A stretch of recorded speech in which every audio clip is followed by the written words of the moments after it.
In a luxurious meeting room, an unexpected voice interrupts a crucial moment. A simple woman, but with unwavering courage, challenges a powerful businessman.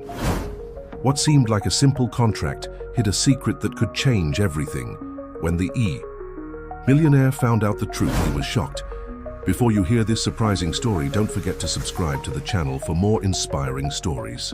The clock on the wall of the conference room read 2:58 p.m. 2 minutes until the start of the negotiation that could change the fate of Horizon Construction, one of the largest real estate companies in the country. The air conditioner hummed softly, in contrast to the palpable tension that hung in the air. Emily Thompson, 35, black hair tied in a discreet bun, impeccable navy blue uniform, pushed her cleaning cart through the corridors of the 30th floor of the imposing glass and steel building. Her attentive and perceptive brown eyes observed every detail around her while performing her routine tasks.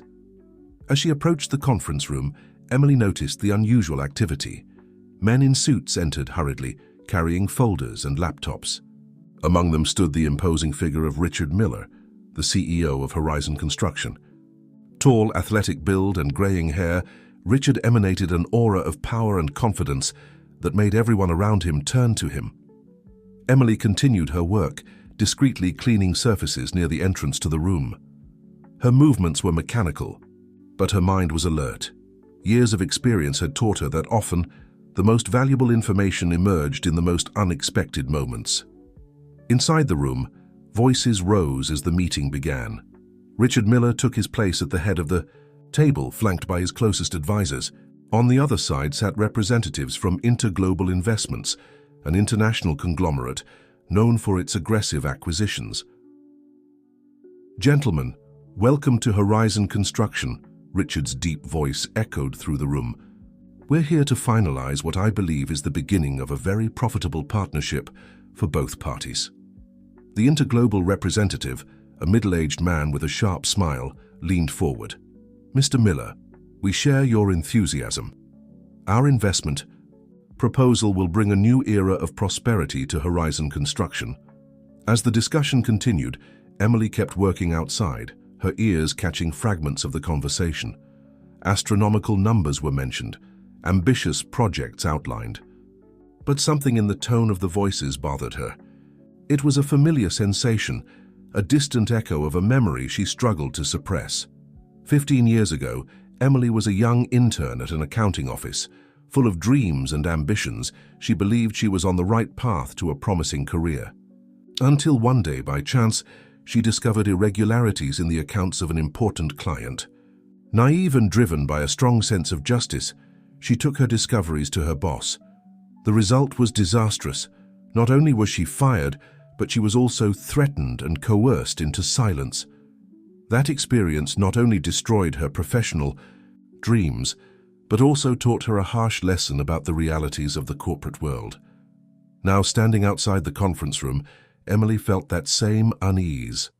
The voices of the executives, though controlled, had a tone she recognized all too well. It was the sound of greed disguised as opportunity. Inside the room, Richard Miller leafed through the extensive contract before him. His experienced eyes scanned the clauses, looking for any detail that might have escaped in the preliminary negotiations. But the pressure was great. The market was volatile, and this deal could be the key to ensuring the company's stability for the coming years. "If everything is in order, Mr. Miller," said the Interglobal representative, offering an expensive-looking pen, "we can finalize this historic agreement." Richard hesitated for a moment, his fingers brushing the pen. It was at that moment that Emily, driven by a force she didn't even understand herself, entered the room. Silence fell like a heavy curtain. All eyes turned to the janitor who dared to interrupt a meeting of such magnitude. Richard Miller, surprised, frowned, but before he could say anything, Emily spoke. "Mr. Miller," her voice was low but firm, "don't sign that contract." The shock was instantaneous. The Interglobal executives stood up, indignant. Richard's advisors moved, ready to remove Emily from the room, but Richard, with a gesture, stopped them. "What did you say?" he asked, his voice a mixture of curiosity and irritation. Emily, feeling the weight of all the gazes upon her, took a deep breath. "Sir, I shouldn't interfere, but something isn't right. I know that look, that rush to close the deal. Please, review the contract one more time. There's something that's escaping notice." The Interglobal representative laughed, a cold and disdainful sound. "Mr. Miller, surely you won't let a janitor interrupt this crucial negotiation?" Richard looked at Emily, then at the contract in his hands. Years of business experience had taught him to trust his instincts, and at that moment, something in his instincts resonated with the words of this unknown woman. "Gentlemen," I ask. "That you give me a moment," said Richard, his voice calm but firm. He stood up, taking the contract with him, and headed to a corner of the room. The minutes that followed seemed to stretch for hours. Emily remained where she was, aware of the hostile glares from the executives, but determined not to back down. She knew her action could cost her job, but the memory of her past and the consequences of her previous silence kept her firm. Finally, Richard Miller returned to the table. His face was pale, but his eyes shone with renewed intensity. "Gentlemen from Interglobal," he began, his voice controlled but with a hint of steel, "I appreciate your proposal, but I'm afraid we can't proceed with this agreement." The room exploded in protests and exclamations of surprise. The Interglobal representative, his face red with anger, stood up abruptly. "This is outrageous. You can't simply—" Richard interrupted him with a firm gesture. "I can and I will. There are clauses in this contract that were not previously discussed, and which, if implemented, would give Interglobal majority control over Horizon Construction in less than a year.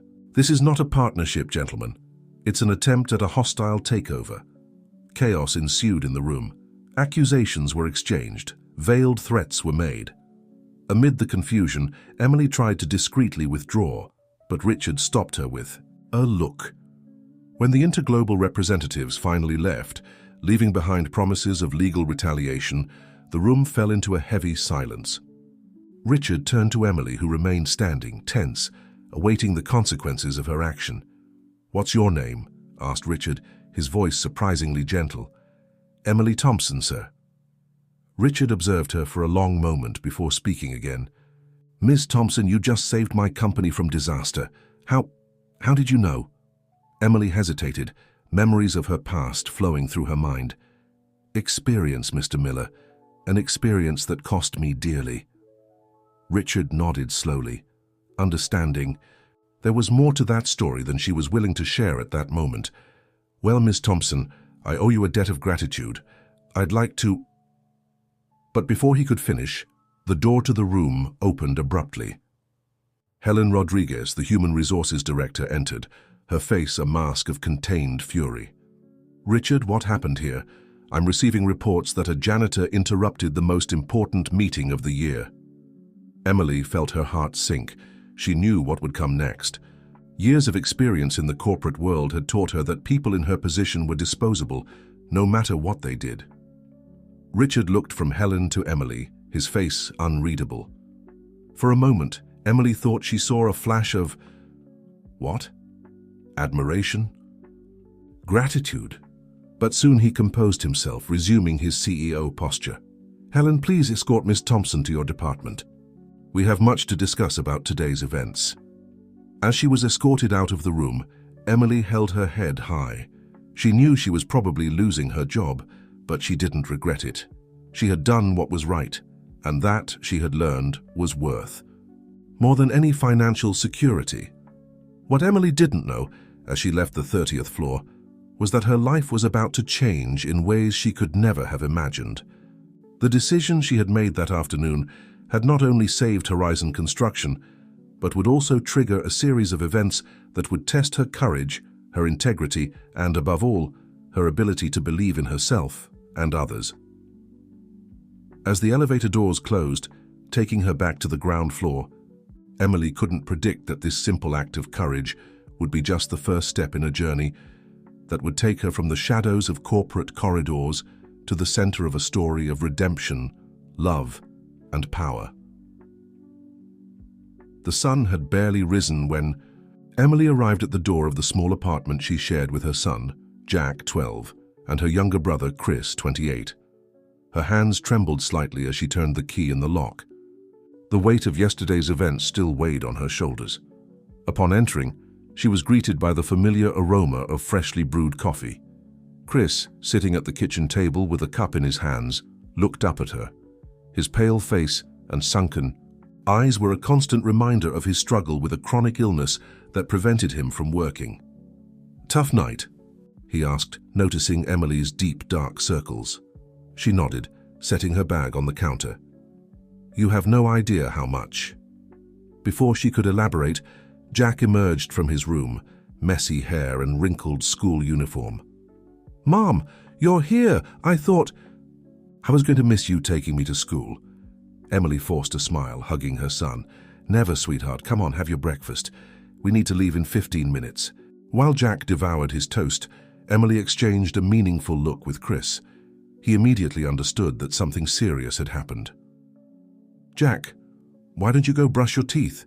Your mom and I need to talk for a minute," said Chris, affectionately ruffling his nephew's hair. As soon as the boy left, Emily collapsed in the chair, the tears she had held back for hours finally escaping. "Em, what happened?" Chris asked, concerned. Between contained sobs, Emily recounted the events of the previous day. The meeting, her intervention, Richard Miller's reaction, and finally her meeting with Helen Rodriguez. "They fired me, Chris," she concluded, wiping away tears. "They said it was for protocol violation and interference in confidential company matters. As if I had a choice. I couldn't stand by and watch it happen." Chris held his sister's hand, his face a mixture of concern and admiration. "You did the right thing, Em. You always do." "And what good does doing the right thing do?" she retorted, the bitterness evident in her voice. "I'm unemployed with bills to pay, your treatment, Jack's school." The sound of footsteps interrupted the conversation. Jack returned, his backpack on, oblivious to the drama unfolding. "I'm ready, Mom." Emily quickly composed herself, forcing a smile. "Great, honey, let's go." On the way to school, Emily struggled to maintain her composure. Jack, observant as he was, noticed his mother's tension. "Did something happen, Mom?" Emily hesitated. Since Jack's father had abandoned them years ago, she had always strived to be honest with her son, protecting him but never deceiving him. "Yes, sweetheart, there were some problems at work, but don't worry, we'll sort everything out." Jack nodded, his eyes reflecting a maturity beyond his years. "Everything will be okay, Mom, you always find a way." Those simple words, full of innocent confidence, almost broke Emily again. She swallowed the lump in her throat and smiled at her son. After dropping Jack off at school, Emily wandered the streets of the neighborhood, her mind a whirlwind of worries and desperate plans. She needed to find a new job, and fast. The savings she had set aside wouldn't last long, especially with the costs of Chris's treatment. It was then that she noticed a man standing across the street, watching her. Something about him seemed familiar. Emily quickened her pace, turning a corner. To her surprise and apprehension, the man followed her. Her heart raced. Could it be problems related to Interglobal? Had they discovered her address? 1,000 scenarios passed through her mind as she desperately searched for a way out. Turning abruptly, she faced the pursuer. "What do you want?" The man raised his hands in a placating gesture. "Ms. Thompson, please, don't be alarmed. My name is Andrew Sanders. I'm Mr. Richard Miller's personal assistant." Emily felt a wave of relief, immediately followed by a new wave of anxiety. "What does Mr. Miller want with me? Isn't it enough that he fired me?" Andrew seemed genuinely surprised. "Fired? Miss Thompson, there's been a misunderstanding. Mr. Miller wants to speak with you personally. He sent me to find you and bring you to him." Emily's distrust was palpable. "And why should I trust you?" "Because," Andrew replied, extending an envelope, "Mr. Miller asked me to give you this as proof of his intentions." With trembling hands, Emily opened the envelope. Inside was a check with an amount that made her eyes widen, along with a handwritten note. "Ms. Thompson, your action yesterday saved my company from disaster. This is just a small token of my gratitude. Please meet me to discuss your future at Horizon Construction. Richard Miller." Emily looked from the check to Andrew. her mind spinning with the implications. I don't understand. Andrew smiled, gently. Mr. Miller was deeply impressed with your integrity and insight. He wants to offer you a position in the company. But what about Ms. Rodriguez? She made it very clear that I was fired. Ah, Andrew said, his smile widening. Let's just say that Ms. Rodriguez had a long conversation with Mr. Miller last night. Things have changed considerably since then. Emily hesitated, her mind a whirlwind of conflicting emotions. On one hand, the opportunity seemed almost too good to be true. On the other, she couldn't deny that she desperately needed a job. What if I refuse? She asked, testing the waters. Andrew shrugged. The check is yours, regardless of your decision.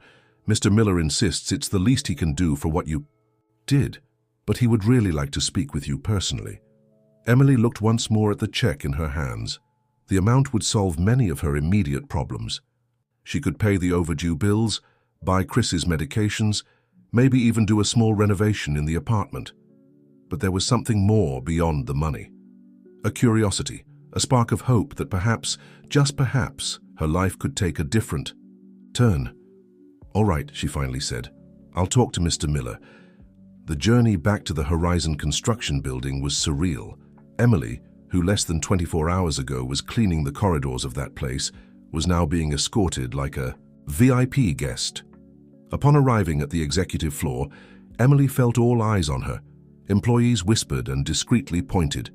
Clearly, the news of her intervention in the meeting had spread. Richard Miller received her in his office, a spacious area, with a panoramic view of the city. He stood up when he saw her enter, a genuine smile on his face. Ms. Thompson, please, sit down, he said, indicating a comfortable armchair in front of his desk.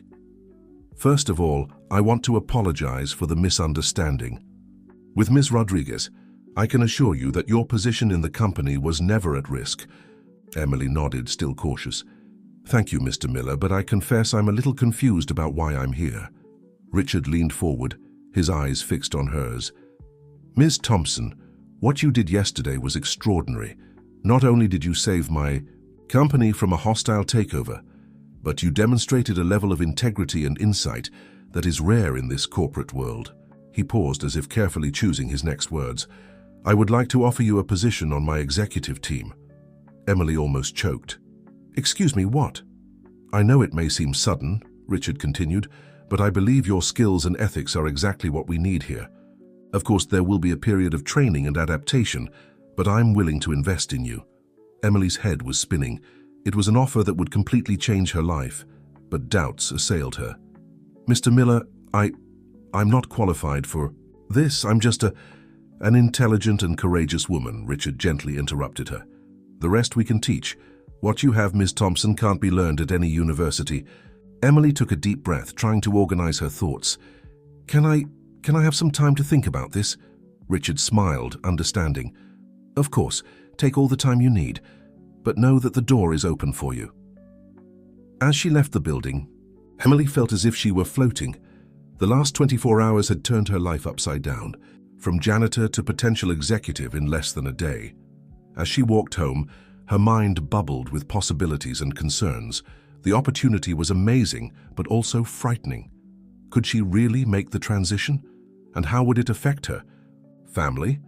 Upon arriving home, she found Chris anxious for news. She recounted everything from the meeting with Andrew to Richard's surprising offer. That's incredible, Chris exclaimed, his eyes shining with excitement. You have to accept. Emily sighed, sitting heavily on the sofa. It's not that simple, Chris. What if I'm not capable? What if it's just momentary gratitude from Mr. Miller? Chris held his sister's hands, his gaze intense. You've always taken care of all of us. You've always put us first.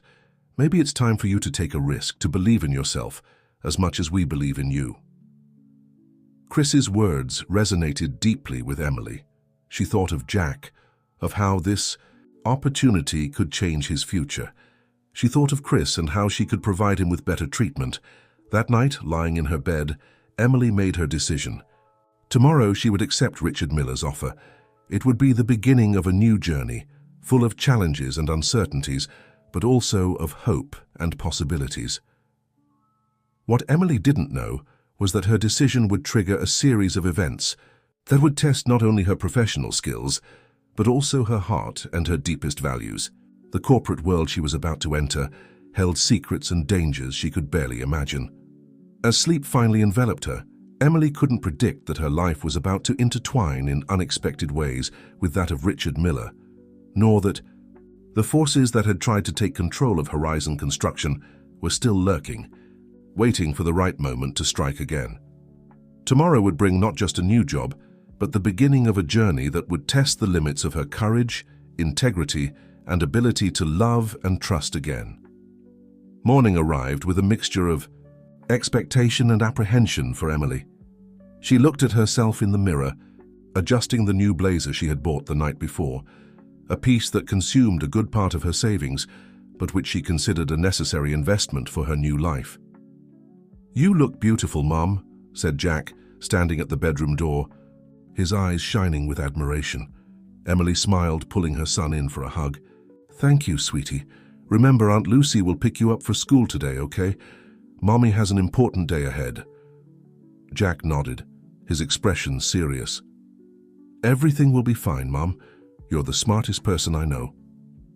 Those simple words filled Emily's heart with courage. With one last look in the mirror, she took a deep breath and left, ready to face her new challenge. The Horizon Construction building seemed different that morning. It wasn't the physical structures that had changed, but Emily's perspective.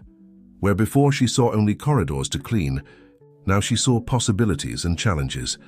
Andrew, Richard's assistant, was waiting for her in the lobby. "Good morning, Ms. Thompson. Mr. Miller is waiting for you in his office." The elevator rose silently to the executive floor. Emily could feel the curious glances of employees as she passed. Clearly, her presence there was causing a buzz. Richard Miller greeted her with a warm smile. "Ms. Thompson, it's good to see you. I hope you're ready for your first day." Emily nodded, trying to hide her nervousness. "I'm eager to begin, Mr. Miller." "Great," said Richard, standing up. "Let's start with a tour of the company. I want you to know each department, each process. Your unique perspective will be valuable in all aspects of our business." The next few hours were a true immersion in the world of Horizon Construction. Emily was introduced to directors, managers, and employees of all levels. She eagerly absorbed every piece of information, asking insightful questions that surprised even the most experienced executives. During lunch, Richard took her to an elegant restaurant near the office. As they ate, he observed her with curiosity. "Emily," he began, using her first name for the first time, "I'm impressed with your capacity for absorption. You have a unique perspective on our operation." Emily blushed slightly at the compliment. "Thank you, Mr. Miller. I've always been observant. When you work behind the scenes, as I did, you learn a lot about how things really work." Richard nodded. "Thoughtful. That's exactly why I want you on my team. You see things that we, often blind to the executive routine, don't notice." The conversation flowed naturally, covering everything from business strategies to personal stories. Emily was surprised at how at ease she felt in Richard's presence. Back at the office, Richard took her to a meeting room where the executive team was gathered. The tension was palpable when Emily entered. "Ladies and gentlemen," Richard announced, "I'd like to officially introduce Emily Thompson. She will be joining our executive team as a special consultant for strategy and operations." The silence that followed was broken by Helen Rodriguez, the HR director who had fired Emily days before. "With all due respect, Richard, this is absurd. Ms. Thompson is not qualified for this position." Emily felt her stomach sink but maintained her composure. Richard, for his part, remained calm. "Helen, I understand your concern, but Ms. Thompson has demonstrated a unique understanding of our operation and an integrity that is exactly what we need at this moment." Other executives began to murmur, some in support, others in doubt. Emily took a deep breath and stepped forward. "If I may," she began, her voice firm despite her internal nervousness, "I understand that my presence here may seem unusual. I don't have the traditional background you would expect. But what I do have is a unique perspective. I know this company from an angle that few know. I've seen the daily challenges, heard the concerns of employees at all levels, and I believe I can bring valuable insights to improve our operations and our corporate culture." A thoughtful silence followed her words. Slowly, some executives began to nod, impressed with her eloquence and confidence. Richard smiled, proud. "Well said, Emily. Now let's get to work. We have a lot to do." The following weeks were a whirlwind for Emily. She devoted herself intensely to learning every aspect of the business, often being the first to arrive and the last to leave the office. Her innovative ideas and practical approach began to gain respect among colleagues, even the most skeptical. One night, while working late, Emily was surprised by Richard entering her office. "Still here, Emily? You've been working harder than all of us combined." She smiled, tired but satisfied. "There's so much to learn, Mr. Miller. I want to make sure I'm up to the challenge." Richard observed her for a moment, an indecipherable expression on his face. "You're exceeding all expectations, Emily, but don't forget to live your life too. How is your son and your brother?" Emily hesitated, surprised that he remembered her family. "They're fine, thank you. Jack is adapting to the new school and Chris, well, he's struggling, but he's strong." Richard nodded, understanding. "If you need any help, don't hesitate to tell me. Your family is important." Those words touched Emily deeply. For the first time, she saw Richard not just as her boss, but as someone who genuinely cared. However, not everything was rosy. Emily began to notice strange looks and whispered conversations when she passed by. One day, she overheard a conversation between two executives. "Did you see how Richard looks at her? I bet there's more to this story than just a consultancy." Emily felt her face burn with anger and shame. She knew her rapid rise would generate gossip, but she didn't expect her integrity to be questioned in this way. Determined to prove her worth, Emily dived even deeper into her work. She began to develop an ambitious project to improve the company's operational efficiency, something that could save millions. One night, while presenting the project to Richard in his office, she noticed something strange. A document on his desk caught her attention. It was a report on Interglobal, the company that had almost bought Horizon Construction. "Mr. Miller," she began hesitantly, "forgive me if I'm intruding, but is Interglobal still a threat?" Richard stared at her for a long moment before responding. "Emily, what I'm about to tell you is extremely confidential. Interglobal hasn't given up. They're making behind-the-scenes moves, trying to destabilize our company. I suspect we have an internal informant." Emily's heart raced. She didn't expect her innocent question to reveal something so serious. "What can we do?" she asked, her mind already working on the possibilities. Richard smiled, but it was a tense smile. "That's why you're here, Emily. I need someone I can trust completely, someone who sees things from a different angle. Together, we're going to protect this company and everyone who depends on it." At that moment, Emily realized that her new job was much more than she had imagined. It wasn't just about spreadsheets and reports. It was about protecting dreams, jobs, and the legacy of a company that, she was beginning to realize, meant much more to her than she had ever expected. As she left the office that night, Emily felt the weight of responsibility on her shoulders, but she also felt a renewed determination. She had faced challenges before and overcome them. This would just be another battle, and she was ready to fight. What Emily didn't know was that the following weeks would test not only her professional skills, but also her heart. The line between the personal and the professional would begin to blur, and she would find herself at the center of a plot much larger than she could imagine. As she walked home under the starlit city sky, Emily couldn't predict that her destiny and that of Richard Miller were about to intertwine in ways that would change their lives forever. The clock read 11:30 p.m. when Emily finally arrived home. The apartment was quiet, illuminated only by the soft light of a lamp in the living room. Chris, sitting on the sofa with a book in his lap, looked up when he heard the door open. "Another long night?" he asked, his voice a mixture of concern and admiration. Emily nodded, dropping her folder on the table and collapsing next to her brother. It's been like this every day. There's so much to learn, so much to do. Chris observed his sister for a moment.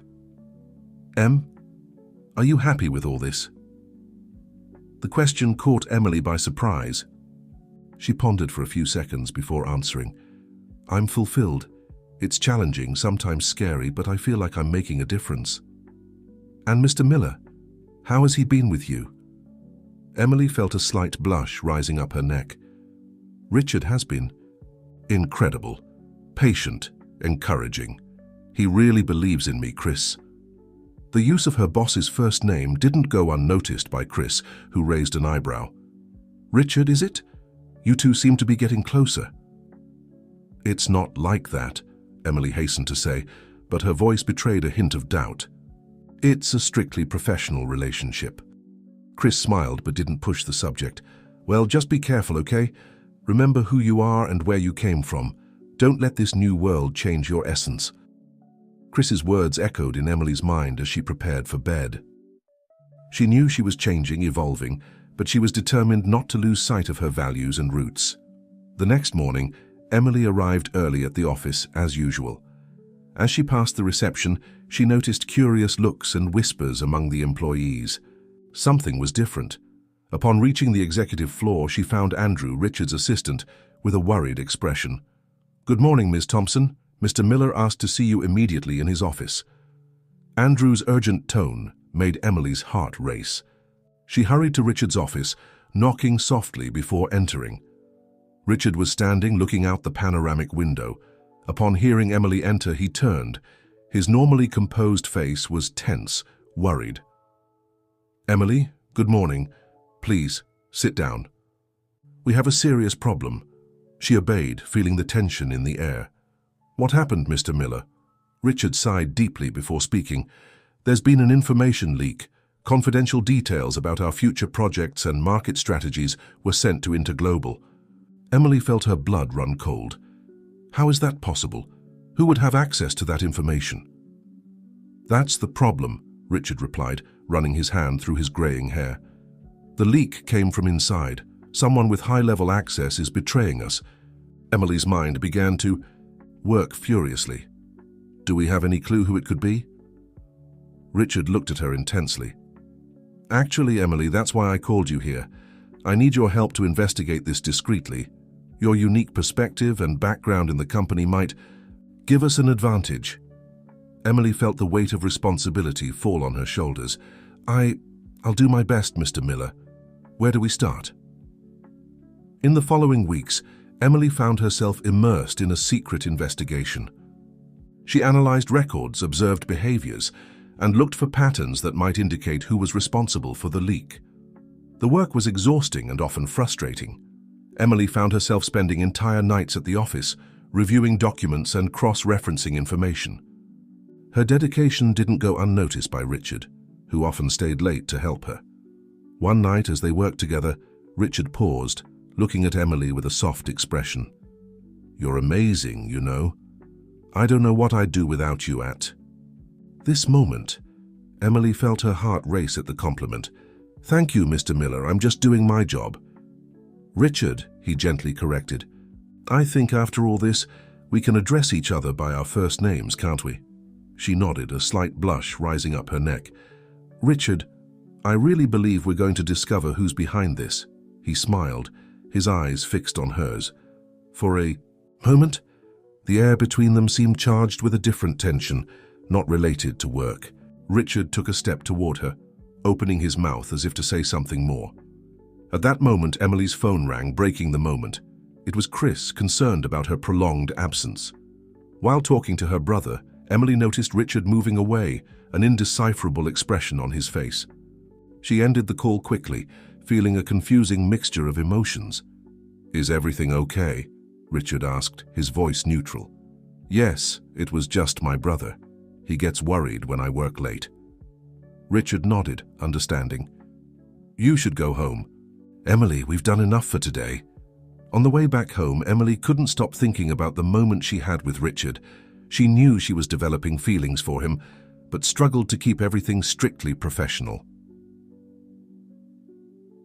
In the days that followed, Emily noticed a subtle change in Richard's behavior. He seemed more distant, more formal. She wondered if she had done something wrong, or if he too was struggling with conflicting feelings. The investigation continued, and Emily was getting closer and closer to discovering the truth. Her suspicions began to focus on Helen Rodriguez, the HR director, who had always opposed her presence in the company. One day, while reviewing some old emails, Emily found something that made her heart stop. It was an exchange of messages between Helen and an interglobal executive, dated weeks before the attempted acquisition. With trembling hands, Emily printed the emails and ran to Richard's office. She entered without knocking, breathless and wide-eyed. "Richard, I found something. I think I know who the traitor is." Richard stood up, alarmed by her abrupt entrance. "Emily, what happened? What did you discover?" She held out the papers, quickly explaining her discovery. Richard read the messages, his face growing paler with each line. This is unbelievable," he muttered. "Helen? All this time?" Emily observed as Richard absorbed the information. She could see the pain and betrayal in his eyes. Helen was a long-time employee, someone he implicitly trusted. "What do we do now?" Emily asked softly. Richard looked at her, his eyes full of determination. "We're going to confront her. Right now." They headed to Helen's office, hearts racing. Upon entering, they found Helen on a phone call. Seeing them, she paled, quickly hanging up. "Richard, Emily, what can I do for you?" she asked, trying to maintain her composure. Richard placed the printed emails on her desk. "You can start by explaining this, Helen."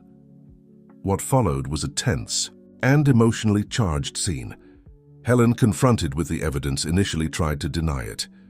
But under Richard's firm gaze and Emily's incisive questions, she finally crumbled. "I had no choice," she sobbed. "They blackmailed me. They threatened my family." Emily felt a mixture of pity and anger. "Why didn't you ask for help, Helen? Why betray the company this way?"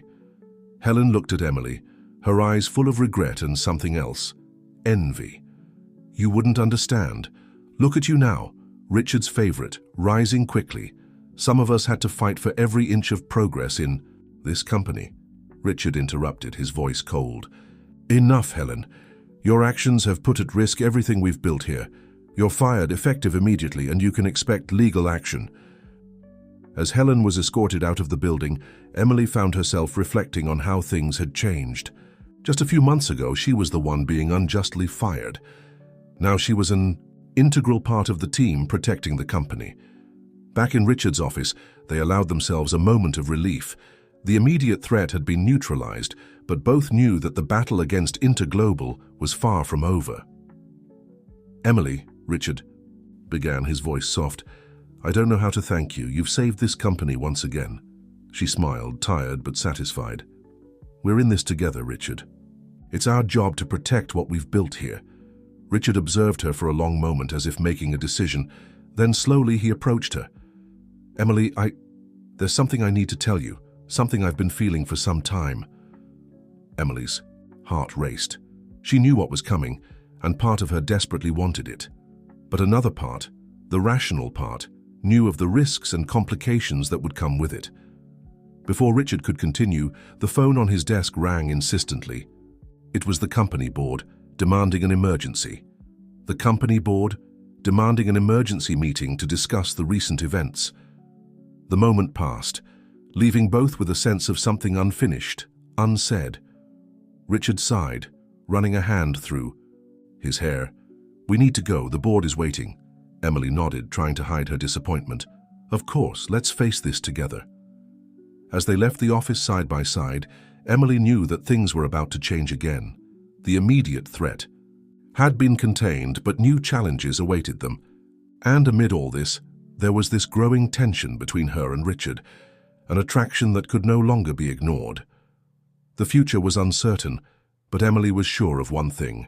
Her journey at Horizon Construction was far from over. With each new challenge, she became stronger, more confident. And who knows what fate had in store for her and Richard. With these thoughts, she entered the meeting room, ready to face whatever came next. The boardroom was immersed in tense silence when Emily and Richard entered. The board members' gazes oscillated between curiosity and apprehension.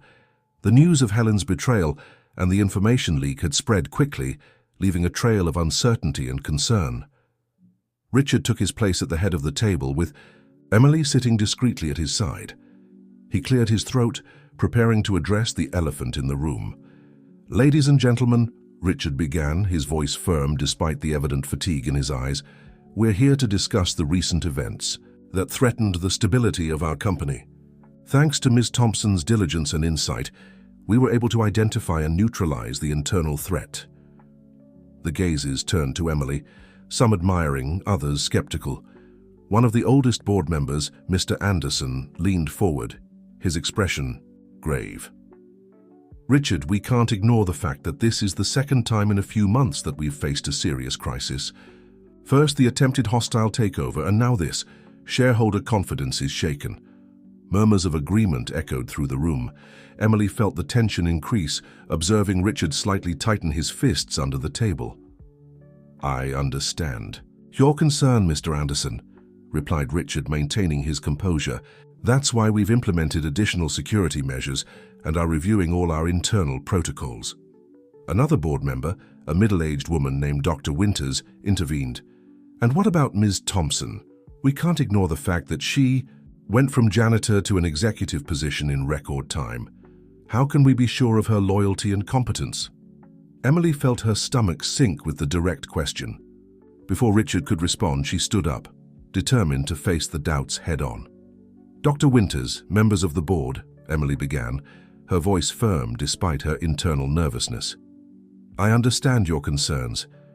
My trajectory in this company is, without a doubt, unusual. But it was precisely this trajectory that allowed me to have a unique and comprehensive view of our operations. I'm not here to take anyone's place, but to add a different and valuable perspective." She paused, looking directly into the eyes of each board member before continuing. "My loyalty is to this company and the people who depend on it. I was the one who warned about the attempted hostile takeover, and I was the one who discovered the internal betrayal. I don't ask that you trust me blindly, but that you judge me by my actions and results." A reflective silence fell over the room. Richard looked at Emily with a mixture of pride and admiration. Finally, Mr. Anderson spoke again. "Ms. Thompson, your frankness is admirable, but the fact remains we are in turbulent waters. What do you propose to ensure the stability and growth of Horizon Construction from here on?" Emily took a deep breath, feeling the weight of expectation. She knew that this was the moment to prove her worth, not just to Richard, but to the entire company. "During my investigation," she began, "I discovered not only the betrayal, but also areas where we can significantly improve our efficiency and security. I propose a 3-phase restructuring plan." She then outlined a detailed plan, which included a complete review of security protocols, an intensive training program for all employees, and a new internal communication strategy to increase transparency and trust. As Emily spoke, the board members began to lean forward, their expressions changing from skepticism to genuine interest. Even Dr. Winters, who had questioned her presence initially, seemed impressed. When Emily finished her presentation, Richard took the floor again. "Ladies and gentlemen, Ms. Thompson's plan not only addresses our current vulnerabilities, but also positions us for sustainable growth in the future. I fully endorse this proposal and ask for the board's support to implement it immediately." After a brief deliberation, the board voted unanimously in favor of Emily's plan. The meeting ended with a renewed sense of purpose and optimism. As they left the meeting room, Richard pulled Emily to a discreet corner. "You were incredible in there," he said, his eyes shining with admiration. "You not only saved the situation, but also charted a new path for us." Emily smiled, feeling a wave of relief and satisfaction. "Thank you, Richard. I just hope I can fulfill everything I promised." "I'm sure you can," he replied, gently placing his hand on her shoulder. "And I'll be by your side every step of the way." Richard's touch sent an electric current through Emily's body. Their gazes met, and for a moment the world around them seemed to disappear. The tension between them, long repressed, threatened to overflow. But before either of them could act, Richard's phone rang, breaking the moment. It was Andrew, his assistant, with an urgent call from an important client. Richard sighed, clearly frustrated by the interruption. "I need to take this, but Emily, we need to talk about many things. How about dinner tonight, to celebrate our victory and discuss the future?" Emily hesitated for a moment. She knew that this dinner could change everything. The line between professional and personal, already thin, could be completely erased. But she also knew that she could no longer deny her feelings. "Of course, Richard, I'd love to." As Richard moved away to take the call, Emily found herself reflecting on how her life had changed dramatically in such a short time. From janitor to a key piece in the company, she had repeatedly proven her worth. But now she faced a new challenge, navigating the complex feelings she was developing for her boss and mentor. The rest of the day passed in a blur of activities. Emily immersed herself in work, beginning to implement parts of her restructuring plan. But at the back of her mind, the thought of dinner with Richard persisted, a mixture of expectation and apprehension. At 7 p.m., Emily left the office, heading to the elegant restaurant where they had arranged to meet. Dressed in a simple but elegant black dress, another recent purchase that reflected her new position, she felt nervous in a way she hadn't experienced in years. Richard was already waiting for her at the table, a warm smile lighting up his face when he saw her. "Emily, you look stunning," he said, standing up to pull out the chair for her. The dinner began with light conversation about work, but soon drifted to more personal topics. Richard talked about his childhood, his dreams, and the struggles he faced to build Horizon Construction. Emily, in turn, shared more about her life, about Jack and Chris, about the challenges she faced as a single mother. As the night progressed, the connection between them deepened. There were moments of laughter, of mutual understanding, and of silences loaded with meaning. Finally, after dessert, Richard placed his hand over Emily's. "Emily, I can no longer pretend that what I feel for you is just professional admiration. I know our situation is complicated, but..." At that moment, Emily's phone vibrated insistently. It was a message from Chris. "Emergency. Jack had an accident at school. We're at the hospital." Emily's world seemed to collapse. She stood up abruptly, quickly explaining the situation to Richard. Without hesitation, he grabbed his car keys. "I'll take you to the hospital. Come on, there's no time to lose." In the car, Emily's mind was a whirlwind of worries. Richard, sensing her distress, held her hand, offering silent comfort. At that moment, Emily realized that, regardless of what happened between them, Richard was someone she could trust, both professionally and personally. Arriving at the hospital, they ran to the emergency room. Chris met them in the corridor, his face pale with concern. Thank God you've arrived. Jack broke his arm during physical education class. He's okay, but scared." Emily ran to the room where Jack was, with Richard following closely. Seeing her, son lying on the hospital bed, his arm in a cast and his eyes full of tears, Emily felt her heart tighten. "Mom," Jack whimpered upon seeing her. Emily gently hugged him, whispering words of comfort. Richard stood at the door, observing the scene with a mixture of concern and something more. A growing realization that his feelings for Emily went beyond what he had imagined. Seeing her as a mother, so caring and strong, only deepened his admiration and affection. The following hours were a blur of medical consultations, paperwork, and decisions. Richard remained by Emily's side the entire time, offering silent support and dealing with the hospital bureaucracy. When they finally received discharge, it was past midnight. Richard insisted on taking them home, carrying a sleepy Jack to the apartment. At the apartment door, Emily turned to Richard, exhausted but deeply grateful. "Richard, I don't even know how to thank you for everything." He smiled softly, his eyes full of emotion. "No need to thank me, Emily. I care about you, about all of you." There was a moment of loaded silence, both aware that something had changed between them that night. It wasn't just attraction or professional admiration. It was something deeper, more complex. "We still need to have that conversation," Richard said softly. Emily nodded. Yes, we do, but not today. Today, I just want to thank you for being here. Impulsively, she leaned in and gave a soft kiss on Richard's cheek.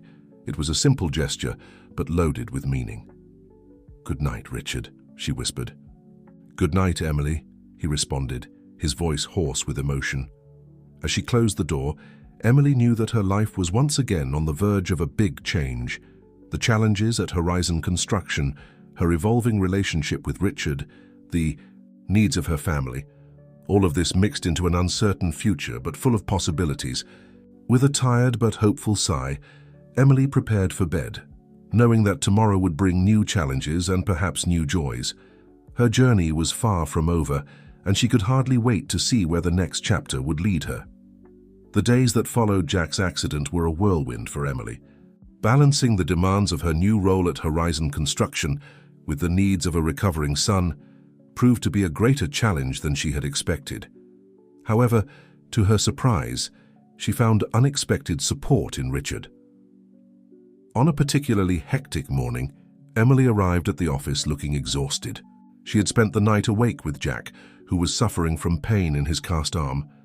Richard, noticing her state, called her to his office. "Emily," he began, his voice gentle, "you seem to be overloading yourself. Maybe it's time we consider some changes." She looked at him, confused and a little apprehensive. "What kind of changes?" Richard smiled, reassuring. "I've been thinking, what do you think about implementing a flexible work program? Not just for you, but for all employees with similar family responsibilities." Emily's eyes widened at the suggestion. "That would be amazing, Richard. But would the board approve something like this?" "Leave the board to me," he replied with a confident smile. "Besides, who better to lead this initiative than you? Your personal experience will be invaluable in developing a program that truly meets the needs of employees." Emily felt a wave of gratitude and something more, a growing admiration for this man who continued to surprise her with his understanding and progressive vision. In the following weeks, Emily dived into the new project with renewed enthusiasm. She conducted research, interviewed employees, and developed a comprehensive plan to implement flexible schedules and remote work options. The program, named Horizon Flexible, was an immediate success. Employees reported greater job satisfaction and better work-life balance. Productivity increased, and Horizon Construction began to be seen as an innovative company in work practices. One day, while Emily was presenting the preliminary results of the program to Richard in his office, she noticed something different in his look. There was admiration, certainly, but also something deeper, more personal. "Emily," he began, his voice soft, "you have been a blessing to this company, not only for your exceptional work, but for making us see things from a different perspective." She blushed at the compliment, feeling her heart race. "Thank you, Richard. That means a lot to me." There was a charged moment of silence between them. Richard took a step toward her, his eyes fixed on hers. "Emily, At that instant, the door to the office opened abruptly. Andrew, Richard's assistant, entered hurriedly, his face pale with concern. "Mr. Miller, excuse the interruption, but we have a situation. Interglobal. They're making a public announcement. It's on TV now." Richard and Emily exchanged alarmed looks before, running to the conference room, where several executives were already gathered, watching attentively on a large TV monitor.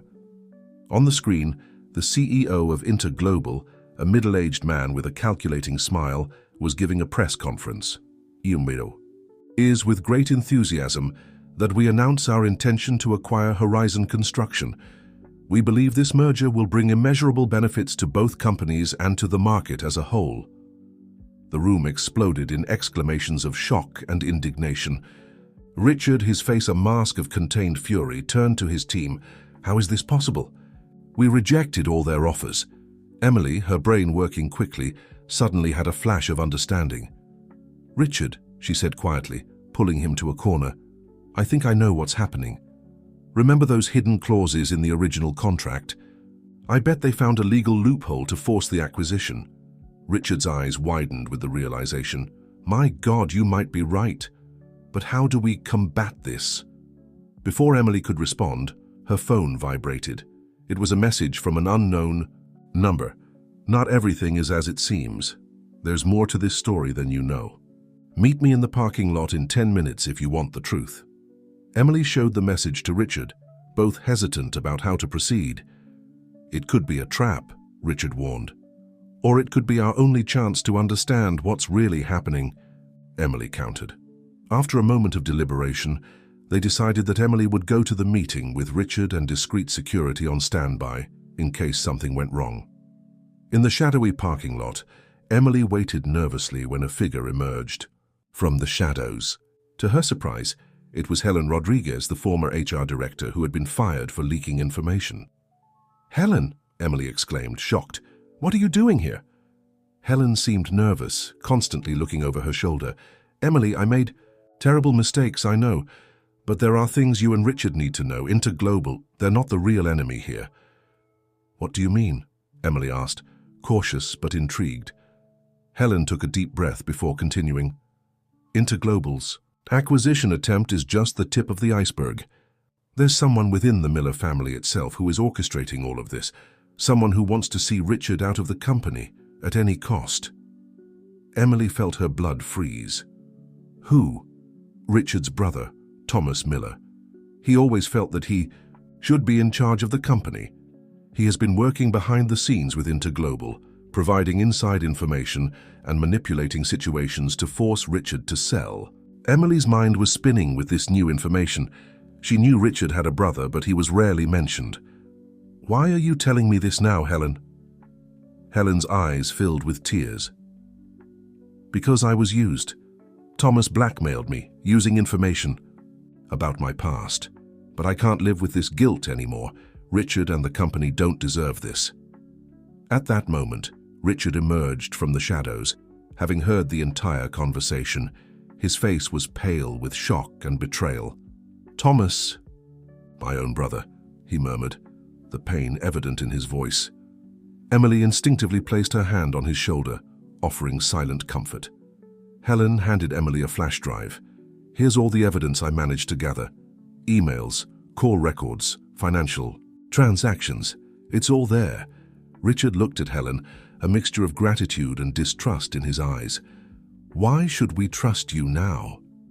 "Because," Helen replied, her voice trembling, "I'm willing to testify, to take my part in the blame. It's time to correct my mistakes." The silence that followed was heavy, loaded with implications.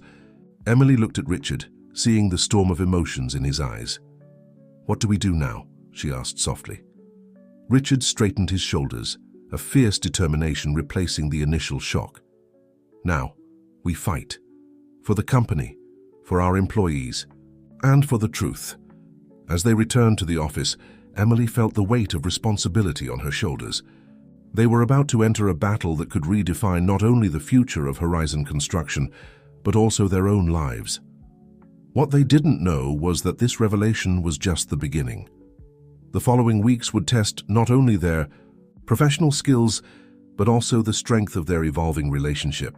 As they prepared to face Thomas and Interglobal, Emily and Richard would have to navigate turbulent emotional waters, confronting painful truths about family, loyalty, and love. The road ahead was uncertain, but one thing was clear. Together, they were a force to be reckoned with, and they wouldn't give up without a fight. Richard Miller's office, normally a bastion of calm and professionalism, now pulsed with a tense and frantic energy.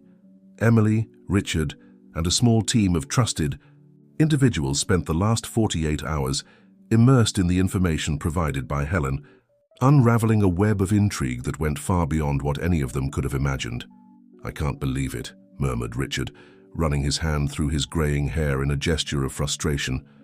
"Thomas, my own brother, how could he do this?" Emily, sitting beside him, gently placed her hand on his arm. "Richard, I know it's difficult, but we need to focus. What are we going to do with this information?" Richard raised his eyes, meeting Emily's compassionate gaze.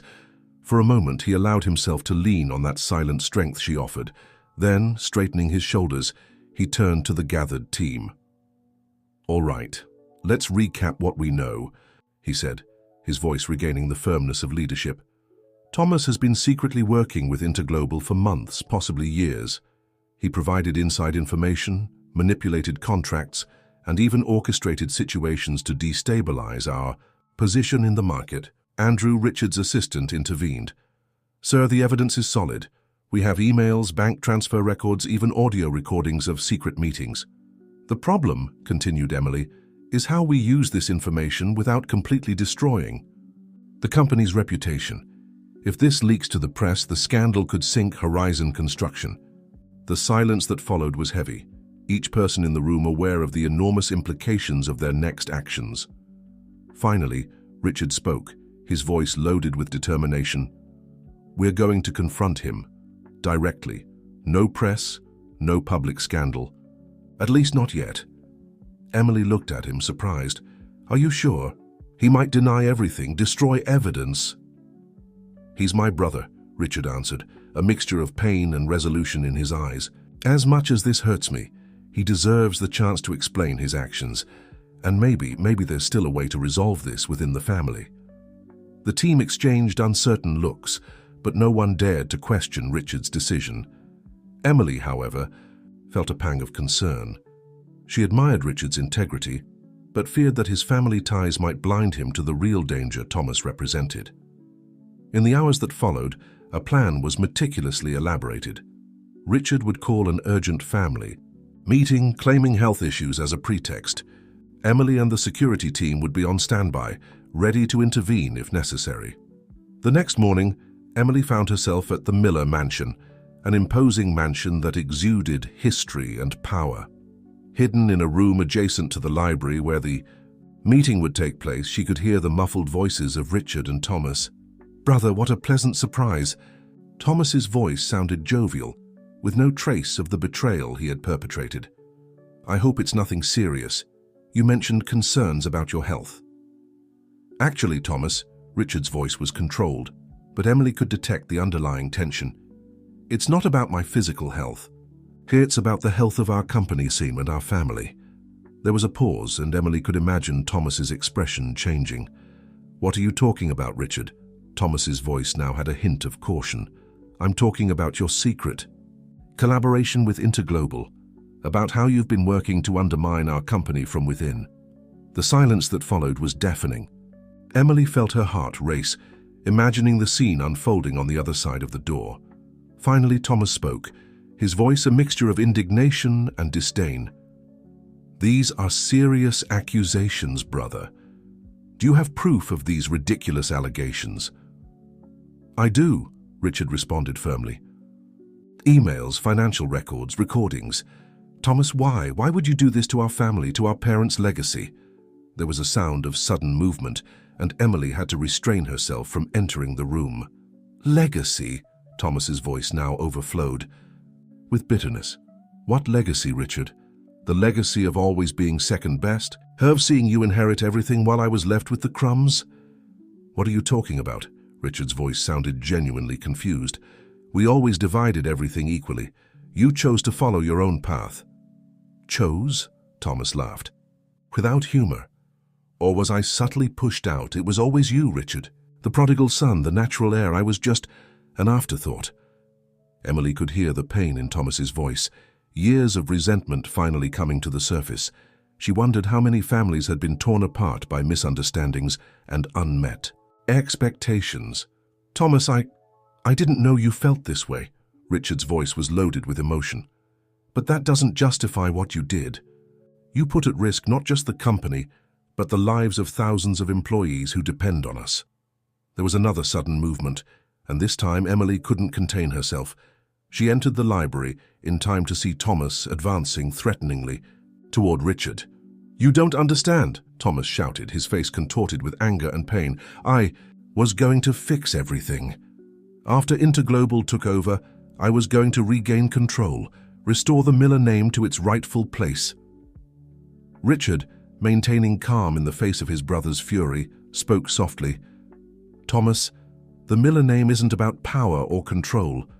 It's about integrity, about building something that benefits everyone. What you did that stains everything our parents built." The words seemed to hit Thomas like a physical punch.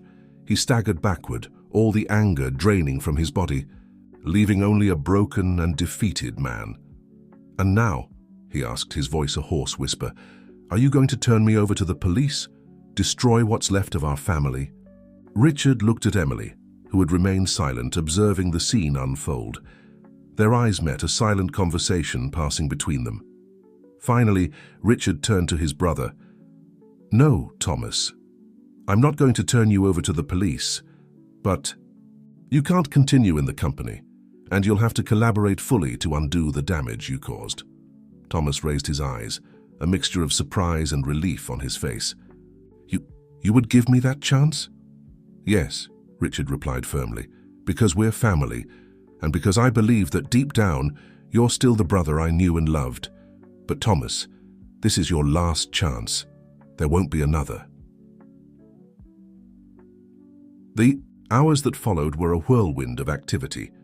Lawyers were called, documents were signed, and a plan was drawn up to neutralize the interglobal threat without publicly exposing Thomas's involvement. When everything was finally resolved, it was already night.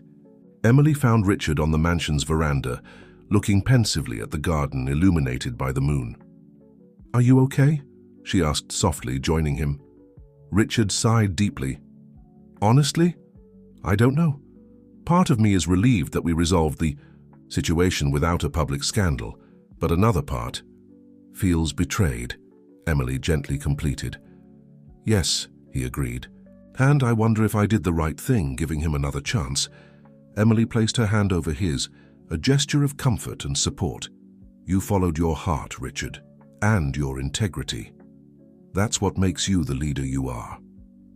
Richard turned to her, his eyes shining with contained emotion. "Emily, I don't know what I would have done without you these past few months. You've been my rock, my moral compass." They looked at each other, the air between them charged with unspoken emotion. Slowly, almost hesitantly, Richard leaned toward her. Emily felt her heart race, knowing they were on the verge of crossing a line that would change everything. But before their lips could touch, the sound of footsteps interrupted them. It was Andrew, looking apologetic. "Mr. Miller, sorry to interrupt, but we have an urgent situation with one of the projects abroad." Richard closed his eyes for a moment, visibly struggling to return to professional mode. "Of course, Andrew, I'll be there in a minute." When Andrew moved away, Richard looked at Emily, a mixture of desire and frustration in his eyes. "Emily." Hashtun, she smiled softly, placing a finger on his lips. "I know, Richard. We have a lot to talk about. But now is not the time. The company needs you." He nodded, grateful for her understanding. "You're amazing. You know that?" With one last look loaded with unspoken promises, Richard moved away to deal with the new crisis. Emily remained on the veranda, her heart a mixture of conflicting emotions.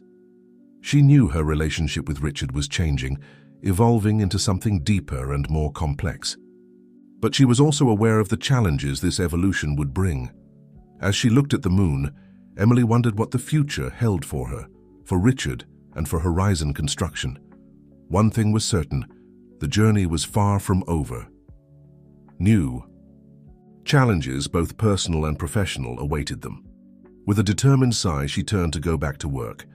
After all, there was a company to save and a future to build, and Emily was ready to face whatever came next, with courage, integrity, and perhaps with a new love by her side. The weeks that followed the confrontation with Thomas were a whirlwind of activities for Emily and Richard. Horizon Construction was on high alert, working tirelessly to neutralize the threats left by Thomas's actions and strengthen its position in the market. Emily found herself at the center of it all, leading a special task force to review and restructure the company's internal processes. Her unique skills, combining the perspective of someone who knew the company from bottom to top with her newly acquired executive experience, proved invaluable. One afternoon, while working late in her office, Emily was surprised by a soft knock on the door. It was Richard, looking tired, but with a gleam of determination in his eyes. "Still working?"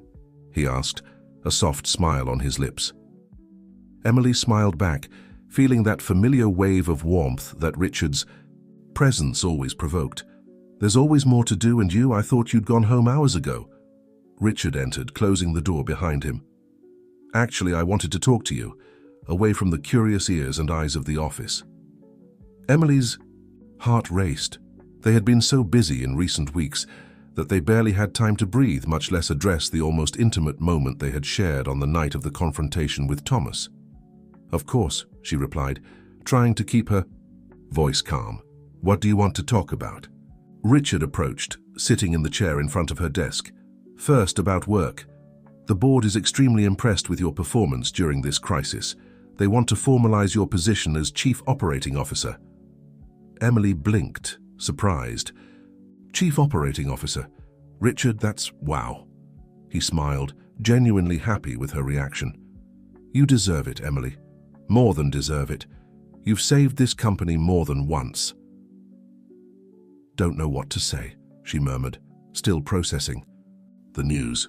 Say yes, Richard replied softly. Then, hesitating for a moment, he continued, but there's something else I want to discuss with you, something more personal. The air in the room seemed to become denser, charged with expectation. Emily felt her heart race even more. Richard, Haj, he raised his hand, gently interrupting her. Please let me speak first. Emily, these last few months have been a roller coaster. We've faced crises, betrayals, challenges that I never imagined. And through all of this, you've been my rock, my partner, my... He paused, seeking the right words. I've fallen in love with you, Emily.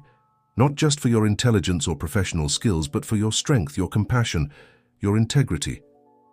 Emily felt tears forming in her eyes. Part of her wanted to throw herself into his arms immediately. But another part, the cautious part, the single mother who had faced so many difficulties, hesitated.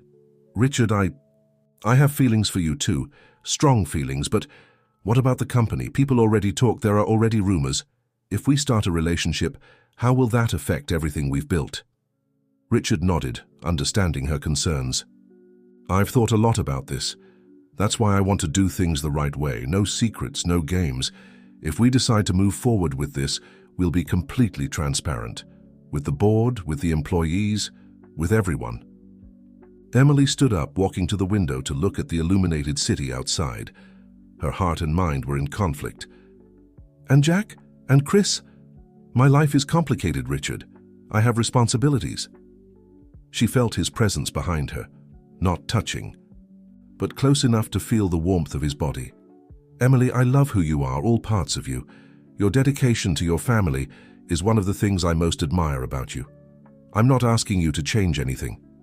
I'm asking to be part of it, to support you, to be by your side. She turned, meeting his eyes. The sincerity she saw there moved her deeply. It won't be easy, she whispered. The best things in life rarely are, he replied with a soft smile. At that moment, all of Emily's doubts seemed to dissipate. She stepped forward, eliminating the distance between them, and gently pressed her lips against his. The kiss was soft, tender, full of promise. When they separated, both were smiling, a mixture of joy and relief on their faces. So is that a yes? Richard asked, a touch of humor in his voice. Emily laughed, feeling lighter than she had felt in years. Yes, to everything. To the position. To us, to a new beginning. The days that followed were a mixture of professional and personal excitement. As promised, Richard and Emily were completely transparent about their relationship. There were, of course, some raised eyebrows and whispers in the corridors, but the direct and professional way they handled the situation quickly silenced most of the criticism. The adaptation of Jack and Chris to the new situation was surprisingly smooth. Jack, in particular, seemed delighted with Richard, who demonstrated a natural talent for connecting with the boy. A few weeks after the official start of their relationship, Emily was at home, preparing dinner, when she heard laughter coming from the living room. Peeping through the kitchen door, she saw Richard and Jack absorbed in a board game, with Chris watching and giving tips. The scene filled her with such deep joy that she felt tears in her eyes. It was as if all the pieces of her life were finally falling into place. Later that night, after Jack went to bed and Chris retired to his room, Emily and Richard sat on the veranda, enjoying the night breeze and each other's company. You seem happy, Richard commented, interlacing his fingers with hers. Emily smiled, leaning against him. I am. More than I ever thought would be possible. But, Richard asked, sensing there was something more. She sighed, turning to look him in the eyes. It's not a but, it's more of a, what now? Richard, everything happened so fast. Sometimes I wonder if we're being reckless. Richard considered her words for a moment before responding. I understand your concern, but Emily, look at everything we've faced together. Corporate crises, family betrayals, personal challenges. And at each obstacle, we became stronger, more united. That doesn't seem like recklessness to me. It seems like destiny. Emily felt her heart fill with love for this man who could calm her worries with such gentleness and wisdom. You're right, she said softly. I think I'm still getting used to being happy, to having someone by my side. Richard pulled her closer, kissing her forehead affectionately. Well, you better get used to it because I don't intend to go anywhere. They stayed there, embraced under the starry sky, enjoying the moment of peace. But even in that tranquility, Emily knew that new challenges awaited them. Horizon Construction was still recovering from recent events, and the corporate world was relentless. However, for the first time in a long time, Emily felt truly prepared to face whatever the future might bring. With Richard by her side, with the love of her family, and with the confidence she had gained in herself, she knew she could overcome any obstacle. As the night advanced, Emily made a silent promise to herself. No matter what happened, she would fight for this happiness, for this new life she had built. And with that renewed determination, she allowed herself to dream of a bright future, full of possibilities and love. What Emily didn't know was that fate still had some surprises in store for her. The next chapter of her life would bring challenges that would test not only her professional determination, but also the strength of her newly discovered love. But for now, on that tranquil night, she allowed herself to simply be happy, grateful for the present and hopeful for the future. The months that followed were a period of prosperity and growth, both for Horizon Construction and for the relationship between Emily and Richard. The company, under Richard's renewed leadership and Emily's innovative vision as the new Chief Operating Officer, was quickly recovering from the blows suffered and expanding into new markets. On a sunny Saturday morning, Emily woke up to the sound of laughter coming from the kitchen. Smiling, she got up and walked silently down the hall, stopping at the kitchen entrance to observe the scene before her. Richard, wearing a ridiculously floral apron, was trying to make pancakes with the enthusiastic but chaotic help of Jack. Chris, sitting at the table with a cup of coffee, watched the scene with an amused smile. I think this one turned out a bit creative, Richard laughed, flipping a pancake that looked more like an abstract art piece. Jack laughed out loud. It looks like an alien, Uncle Richard. Emily's heart filled with joy at hearing Jack call Richard Uncle. In recent months, the bond between the two had strengthened in a way she had never imagined possible. Good morning, family, she said, finally announcing her presence. 3 smiling faces turned to her. Mom, come see the alien pancakes we made, Jack exclaimed, running to hug her. Richard approached, giving her a soft kiss. Good morning, love. I hope you're hungry. We have an intergalactic banquet waiting for you. Breakfast was a mixture of laughter, lively conversations, and pancakes of dubious shapes. Emily observed her family. Yes, she now thought of them as a family, with a feeling of fullness that almost overflowed. Later that day, while Jack and Chris had gone out for a movie session, Emily and Richard took advantage of the moment of tranquility to discuss some pending matters. What do you think about expanding into the Asian market? Richard asked, showing Emily some reports he had brought from the office. She frowned, studying the numbers. It's risky, but the growth potential is enormous. If we make strategic local partnerships, we could minimize the risks and maximize the opportunities. Richard smiled, proud. Exactly what I was thinking. Your business vision never ceases to impress me, Emily. She blushed slightly at the compliment. Even after months together, Richard's recognition still moved her. Speaking of expansion, Emily began hesitantly, "There's something I wanted to discuss with you." Richard raised an eyebrow, curious. "What is it?" Emily took a deep breath. "I was thinking, maybe it's time we look for a bigger house, something that can comfortably accommodate all of us." Richard's face lit up. "You mean—" "Yes," she confirmed with a shy smile. "I think I'm ready for us to take the next step. To really build a life together." Richard pulled her into a tight hug, kissing her deeply. When they separated, both had tears in their eyes. "Nothing would make me happier," he whispered.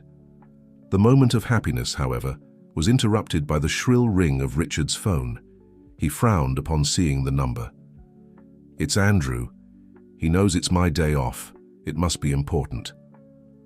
Answering the call, Richard listened attentively, his face becoming more serious with each second. Emily observed, feeling a pang of concern. "I understand. We'll be there in an hour," Richard finally said, hanging up the phone. "What happened?" Emily asked, already imagining that their plans for a quiet weekend had ended. Richard sighed heavily. "There was an accident at one of our construction sites in Colombia. A collapse. Several workers injured, some in critical condition." Emily felt her blood freeze. "My God, we need to go there immediately." "Yes," Richard agreed. "Andrew is already organizing the company jet.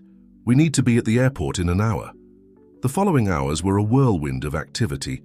Calls to Chris explaining the situation and asking him to take care of Jack. Quickly packed bags, a tense trip to the airport. On the plane, Emily and Richard worked tirelessly, coordinating rescue teams, dealing with local authorities, and preparing strategies to handle the press. "How could this happen?" Emily murmured, looking over the preliminary reports. "All our safety protocols." Richard shook his head, equally disturbed. "We don't know all the details yet. But I promise you, Emily, we will find out exactly what happened and do everything necessary to help the victims and their families." Upon arriving in Colombia, they were immediately taken to the accident site. The scene was devastating. Debris. Everywhere, rescue teams working frantically, the air heavy with dust and fear. Emily and Richard immersed themselves in the work, coordinating efforts, talking to traumatized employees, offering comfort where they could. The hours dragged on, each minute bringing new crises to be managed.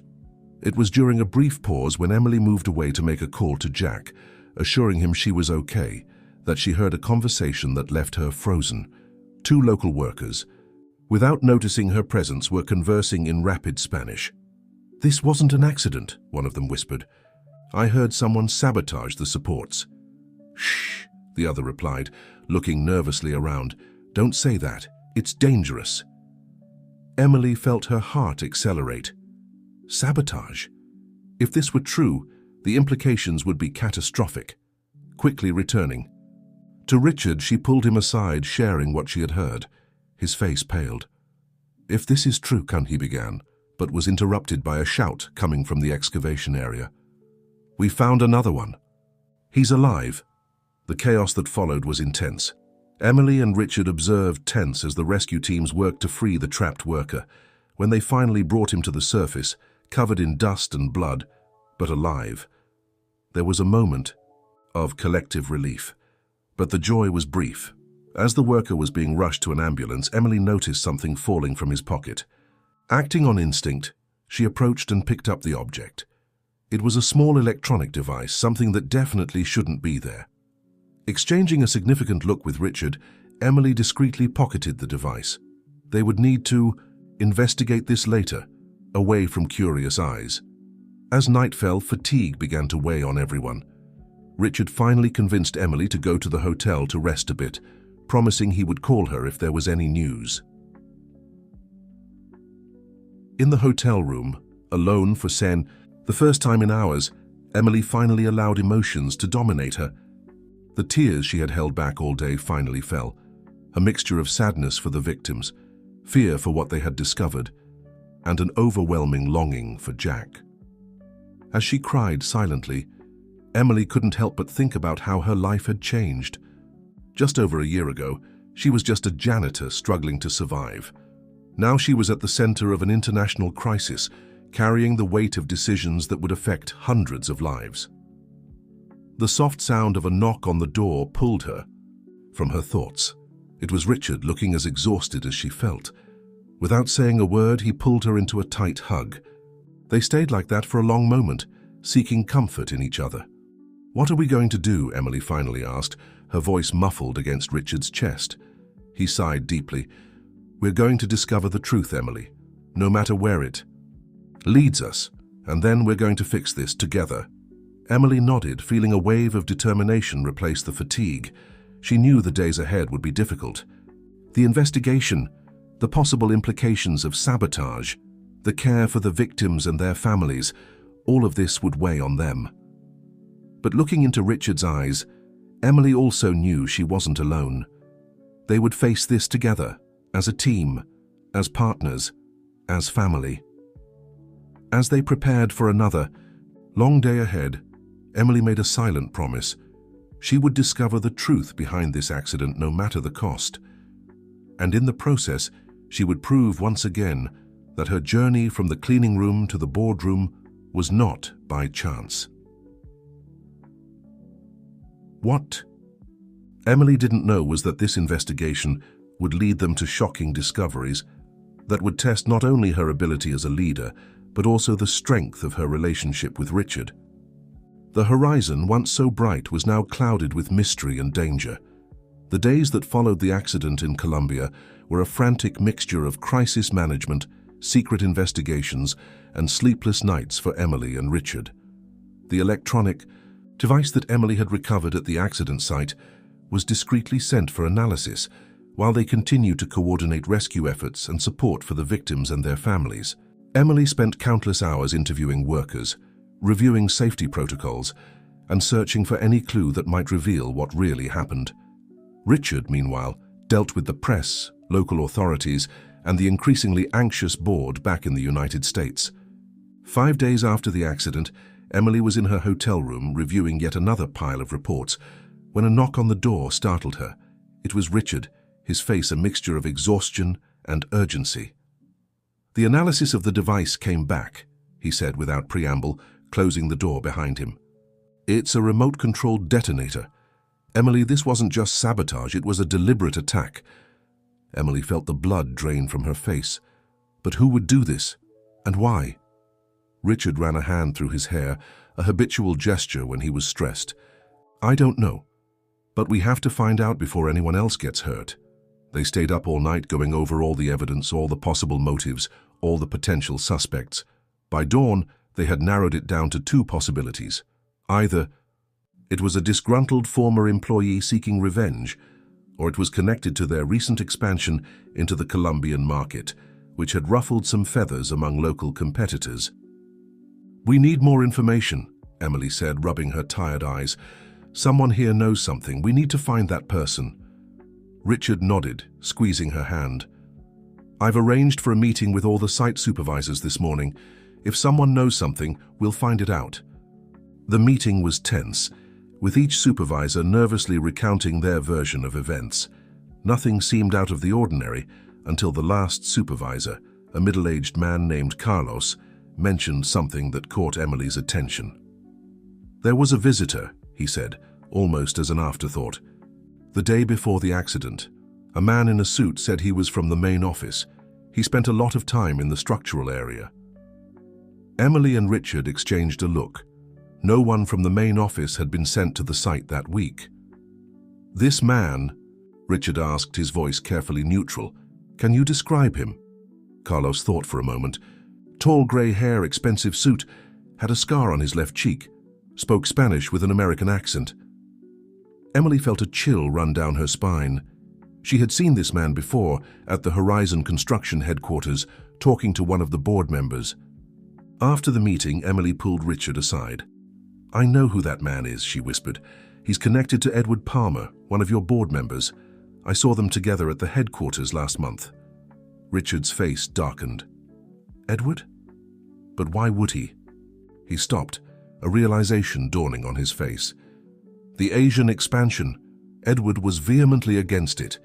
He said it was too risky, that we should focus on consolidating our position in the Americas first. But to go from disagreement to sabotage and endangering lives, Emily shook her head, disbelieving. That's a huge leap. Unless there's more to it, Richard said grimly. We need to dig deeper, but discreetly. If Edward is involved, we need solid evidence before making any accusations. The next few days were a delicate dance of investigation and normal operations. Emily and Richard worked separately, gathering information, connecting dots, all while continuing to manage the crisis and care for the victims. What they discovered was even more disturbing than they had imagined. Edward Palmer was not just against the Asian expansion. He was actively involved with a rival company that stood to lose significant market share if Horizon Construction succeeded in Asia. The accident in Colombia was meant to create such a crisis that the board would be forced to postpone or cancel the expansion plans. This is much bigger than we thought, Emily said, as they reviewed the evidence in their hotel room. It's not just about business disagreement. It's about corporate espionage, sabotage, and potentially manslaughter. Richard's face was grim. I can't believe Edward would go this far. We've known each other for years. He was one of my father's closest friends. Emily placed a comforting hand on his arm. People change, Richard, or perhaps we never truly knew them to begin with. Their conversation was interrupted by Richard's phone. It was Andrew, calling with urgent news from home. Thomas Miller, Richard's brother, had been seen meeting with Edward Palmer. Thomas? Richard's voice was incredulous, but he agreed to stay away from company business. He promised. Emily's mind was racing. Richard, what if Thomas never intended to honor that promise? What if he's been working with Edward all along? The pieces were starting to fall into place. Thomas's resentment, Edward's opposition to the expansion, the mysterious visitor at the construction site, it all pointed to a conspiracy much larger and more dangerous than they had anticipated. We need to go back, Richard said, already pulling out his suitcase. Now we need to confront them before they can do more damage. As they prepared to leave Colombia, Emily couldn't help but feel a mixture of dread and determination. They were heading into what could be the biggest challenge of their careers and their relationship. But she was ready. With Richard by her side, she felt capable of facing anything.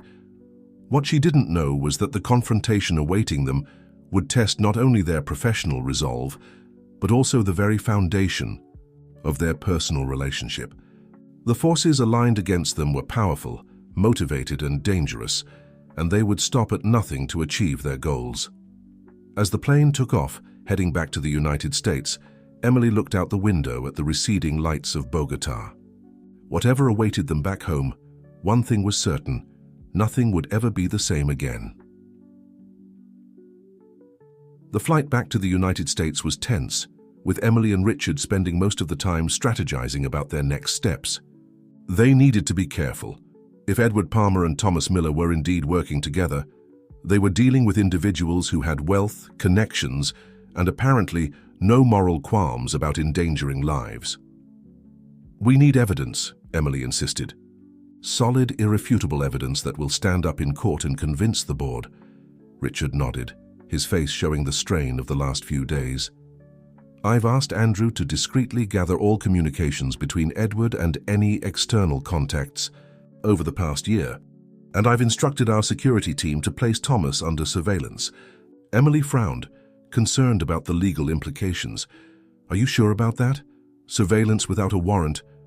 It's not ideal, Richard admitted, but right now, I'm more concerned about preventing another accident than about legal technicalities. Lives are at stake, Emily. She couldn't argue with that. The memory of the injured workers, some still fighting for their lives in Colombian hospitals, was fresh in her mind. Whatever it took to prevent another tragedy, she was willing to do. Upon landing, they were met by Andrew, who ushered them quickly to a waiting car. We have a situation, he informed them as they drove. Edward has called an emergency board meeting for tomorrow morning. The agenda includes a vote on your leadership. Richard's jaw tightened. He's making his move, trying to oust me before we can expose him. There's more, Andrew continued, his voice grim. "We've been monitoring Thomas as you requested. He's been seen meeting with several board members in the past 24 hours. I think they're rallying votes against you." Emily felt a cold knot of fear in her stomach. Everything was happening faster than they had anticipated. "What do we have? Any concrete evidence linking them to the Columbia incident?" Andrew handed her a folder. "Some, but not enough. We have financial transfers from an offshore account linked to Edward to a known mercenary group in Colombia. And we have phone records showing Thomas called this same group multiple times in the weeks leading up to the accident. But it's all circumstantial, nothing that directly proves they ordered the sabotage." Richard slammed his fist against the seat in frustration. "We need more. We need something definitive." Emily was already flipping through the documents, her mind racing. "Wait," she said, pointing to a particular entry in the phone records. "This number here, it's not just any phone. It's registered to Helen Rodriguez." Richard's eyes widened. "Helen? But she's been cooperating with us since the Thomas affair. Why would she be involved in this?" "Maybe she's not," Emily said, an idea forming. "Maybe she's gathering evidence on her own. She did say she wanted to make amends for her past actions." A spark of hope lit Richard's eyes. "If Helen has information, we need to find her. Now." They redirected the car to Helen's last known address, a modest apartment in the suburbs. But when they arrived, they found the apartment empty, with signs of a hasty departure. Drawers left open, clothes strewn about, a half-eaten meal on the table. "She left in a hurry," Emily observed, picking up a discarded phone on the floor. "And she left her phone behind. That's odd." Richard was examining some papers on a desk. "Emily, look at this," he called, holding up a handwritten note. "It's an address and a time, tonight, 8 p.m. at the old Miller warehouses." Emily checked her watch. It was already 6:30 p.m. "We need to be there," she said firmly. "It might be our only chance to get the evidence we need before the board meeting." Richard hesitated, concern evident in his face. It could be a trap. "If they've discovered Helen was helping us, then she might be in danger," Emily finished. "All the more reason for us to go. But we should bring backup." They quickly formulated a plan. Richard would call a few trusted security personnel to discreetly surround the warehouse, while Emily and Richard would meet Helen inside. They would be wired with a direct line to Andrew, who would be monitoring from a safe distance. As they prepared, Emily couldn't shake off a feeling of unease. This felt bigger than corporate espionage or family betrayal. There was something else at play, something they were missing. At 7:55 p.m., Emily and Richard approached the warehouse cautiously. The building was old, once the first property of the E. Miller family business before they expanded into construction. It had been abandoned for years, its windows dark and its surroundings deserted. "Stay close," Richard whispered, taking Emily's hand as they entered through a side door. The interior was dim, illuminated only by the moonlight filtering through broken windows. The air was heavy with dust and the smell of decay. "Helen?" Emily called softly, her voice echoing in the vast space. "Helen, are you here?" A shuffling sound came from the far corner, and a figure emerged from the shadows. It was Helen, looking disheveled and frightened. "You came," she said, her voice trembling. "I wasn't sure you would." "We got your message," Richard said, approaching her cautiously. "What's going on, Helen? Why did you run?" Helen glanced nervously around the warehouse. "They found out I was helping you. Edward's men, they came to my apartment. I barely escaped." She pulled out a flash drive from her pocket. "But I got what you need. Emails, recordings, details of the plan. It's all here. They didn't just want to stop the Asian expansion. They wanted to take over the entire company, strip its assets and sell off the pieces." Emily took the flash drive, relief washing over her. "This is exactly what we need. Thank you, Helen." But her relief was short-lived. A slow, clapping sound echoed through the warehouse, followed by a familiar voice. "Well, well, well, what a touching reunion." Thomas Miller stepped out of the shadows, flanked by two large men with unmistakable bulges under their jackets, suggesting they were armed. Behind them, Edward Palmer emerged, his face a mask of cold calculation. "Brother," Thomas said, his voice dripping with false warmth. "Always the hero, always rushing to save the day, but this time I'm afraid you're too late." Richard stepped protectively in front of Emily and Helen. "Thomas, Edward, what you've done is beyond forgiveness. Sabotage, endangering lives. It's not just unethical, it's criminal, and now we have proof." Edward laughed, a harsh sound in the empty warehouse. "Proof? You mean that flash drive? It won't do you any good if you're not around to use it?" The implication was clear, and Emily felt a chill run down her spine. They weren't just facing corporate rivals. They were facing men willing to commit murder to achieve their goals. "You won't get away with this," Emily said, trying to keep her voice steady. "People know we're here, the authorities." "We'll find a tragic accident," Thomas interrupted. "A meeting gone wrong. A structural collapse in an old, unstable building. Quite ironic, isn't it? The great Richard Miller, killed by a building. Failure just like those workers in Colombia." Richard's face hardened with determination. "You're not thinking clearly, Thomas. This isn't you. This is desperation and bitterness talking." For a moment, Thomas's mask slipped, revealing the pain and resentment beneath. "You have no idea what I am, Richard. You never did. Always too. Busy being the golden boy, the perfect son, the visionary leader. Well, now it's my turn. My turn to lead. My turn to decide the future of the Miller legacy." Emily was slowly backing away, pulling Helen with her, trying to position themselves closer to the exit. But one of the armed men noticed, raising his weapon threateningly. "Nobody moves," he growled. "Hands where I can see them." It was at that moment that the windows of the warehouse shattered and a smoke grenade landed in the middle of the floor. Within seconds, the space was filled with thick, disorienting smoke. "Security!" Richard shouted, grabbing Emily and Helen and pushing them toward where he remembered the exit to be. "Run!" Chaos erupted. Shouts, the sound of running feet, a gunshot echoing in the confined space. Emily's heart was pounding as she blindly followed Richard's lead, trusting him to guide them to safety. They burst out into the cool night air, coughing and gasping. Richard's security team was swarming the warehouse, and in the distance, police sirens wailed. "Andrew called in reinforcements," Richard explained between coughs. "He heard everything through our wires. The police are on their way." Emily looked back at the warehouse, concern etched on her face. "Thomas and Edward will be apprehended," Richard finished, his voice firm but tinged with sadness. "They've gone too far, Emily. There's no coming back from this." As they watched, police cars pulled up, officers rushing into the building. Within minutes, Thomas and Edward were being led out in handcuffs, along with their armed accomplices. Thomas caught Richard's eye as he was being put into a police car. For a brief moment, the brothers stared at each other, one face showing regret and pain, the other a mixture of sadness and resolution. "I'm sorry it had to end this way," Richard said softly, though Thomas was too far away to hear. Emily squeezed his hand, offering silent support. She knew the pain of watching a brother fall, of seeing family ties severed by choices and consequences. As the police cars drove away, Emily, Richard, and Helen were left standing in the parking lot. The adrenaline of the confrontation slowly ebbing away, leaving them exhausted but alive. "What happens now?" Helen asked, her voice small in the night air. Richard looked at the flash drive in Emily's hand, then at the receding police cars. "Now we go to the board. We present the evidence. We rebuild. And we make sure nothing like this ever happens."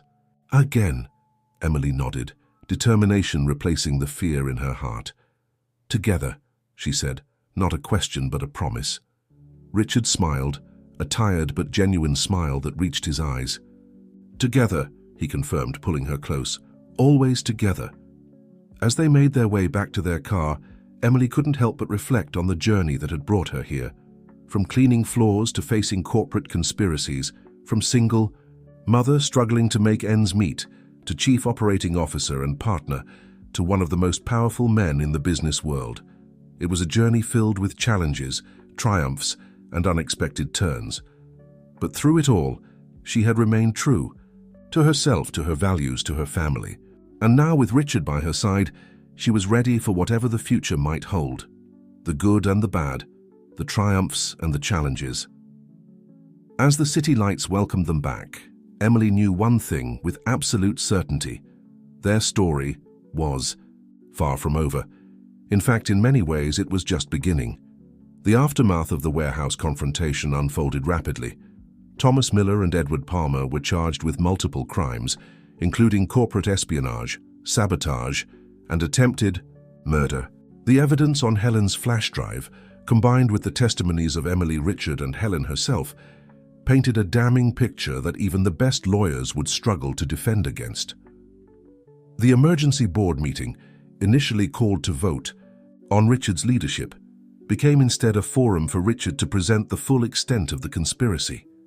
The board members, many of whom had been approached by Thomas and Edward for support, were shocked by the revelations. By the end of the meeting, they had unanimously reaffirmed their confidence in Richard's leadership and voted to proceed with the Asian expansion plans. For Emily, the following weeks were a whirlwind of activity. As the new chief operating officer, she was responsible for implementing her crisis response plan, reassuring employees, and working with the legal team to navigate the aftermath of the scandal. The days were long and demanding, but she found a new level of confidence in her abilities. One evening, about a month after the warehouse incident, Emily was working late in her office when Richard appeared at her door, a bottle of champagne, and 2 glasses in hand. "I thought we might celebrate," he said, holding up the bottle. "The final report on the Columbia accident was released today. All our injured workers are expected to make full recoveries, and the site will be ready to resume operations next month." Emily smiled, relief washing over her. "That's wonderful news, Richard. I've been so worried about those workers." Richard poured the champagne and handed her a glass. "You've been incredible through all of this, Emily. The way you handled the crisis, the compassion you showed for the workers, the determination to uncover the truth. I fall more in love with you every day." Emily felt a warmth spread through her chest. "That had nothing to do with the champagne. I couldn't have done any of it without you, Richard. You trusted me, believed in me, even when others doubted." Richard's eyes softened as he regarded her. "I've been doing a lot of thinking lately. About us, about the future." He set down his glass and took her hands in his. "Emily Thompson, these past months have been the most challenging and the most rewarding of my life. And I know with absolute certainty that I want to spend the rest of my days facing whatever comes next with you by my side." Emily's heart began to race as Richard reached into his pocket and pulled out a small velvet box. Opening it, he revealed a stunning diamond ring that sparkled even in the dim light of her office. "Will you marry me, Emily? Will you build a life, a home, a future with me?" Tears welled up in Emily's eyes as she nodded, too overwhelmed for words at first. "Yes," she finally managed, her voice thick with emotion. "Yes, Richard, I will marry you." Richard slipped the ring onto her finger, his own eyes shining with unshed tears, before pulling her into a deep, tender kiss that spoke of all the love, respect, and commitment they shared. When they finally broke apart, Emily looked at the ring on her finger with wonder. "It's beautiful," she whispered. "It was my mother's," Richard explained softly. "She always said it should go to the woman who captured her son's heart completely. That's you, Emily. It's always been you, even before we met. I was just waiting for you to find me." The sentiment nearly overwhelmed Emily again. From janitor to fiancé of the CEO, it was like a fairy tale. But unlike fairy tales, their story had been built on real challenges, real growth, real love. "We should tell Jack and Chris," she said, thinking of her son and brother. "They'll be so excited." Richard smiled, checking his watch. "Actually, I may have already spoken to them about this. They're waiting for us at home with a celebration dinner. Jack helped pick the ring, you know. He has surprisingly good taste for a 12-year-old. Emily laughed, touched that Richard had included her family in this moment. "Let's not keep them waiting then." As they drove home, Emily felt a sense of completion she had never experienced before. Her family was expanding, her career was flourishing, and her heart was full. The journey from the day she had interrupted that fateful meeting to this moment had been extraordinary, filled with challenges that had tested her resilience, her courage, and her heart. But through it all, she had remained true to herself. The same integrity that had compelled her to speak up that day had guided her through every decision, every challenge, and had ultimately led her to this happiness. When they arrived home, Jack ran to greet them, his eyes immediately going to Emily's left hand. Seeing the ring, he let out a whoop of joy and threw his arms around both of them. Chris, watching from the doorway, had tears in his eyes as he came forward to embrace his sister and future brother-in-law. "Welcome to the family, officially," Chris said to Richard, his voice thick with emotion. "I couldn't ask for a better family to join," Richard replied sincerely. As they settled in for their celebration dinner, Emily looked around the table at the faces of those she loved most in the world. Jack, animated and excited, already planning his role in the wedding. Chris, his eyes brighter and his health improving under the better care they could now afford. And Richard, looking at her with such love and admiration that it made her heart swell. From the lowest point in her life, she had risen to find not only professional success, but also personal fulfillment. The journey had not been easy, and she knew that challenges would continue to come their way, but with this family by her side, she felt ready for anything.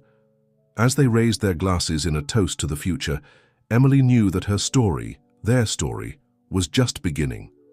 And whatever chapters lay ahead, they would face them together with courage, integrity, and love. In that moment of joy and promise, Emily Thompson, once a janitor who dared to speak up, now the future Mrs. Miller, felt truly at home. Not in a place, but in the hearts of those around her, and in the knowledge that she had found where she truly belonged.